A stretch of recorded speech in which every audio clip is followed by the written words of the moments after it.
বাংলাদেশের গর্ব উদীয়মান ইসলামী শরীয়তে ইসলাম কোরআন ও হাদিসের আলোকে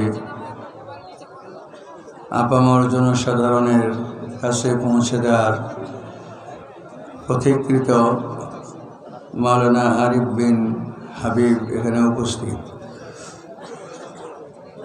কামলার কাম শেষ, এখন আরিফ বিন হাবিবের বাংলাদেশ। আমার কাম আসছিল ফাগরি পড়ায় দেওয়া, কামলার কাম শেষ, এখন আমি চলে যাব। দু একটা কথা শুনবেন?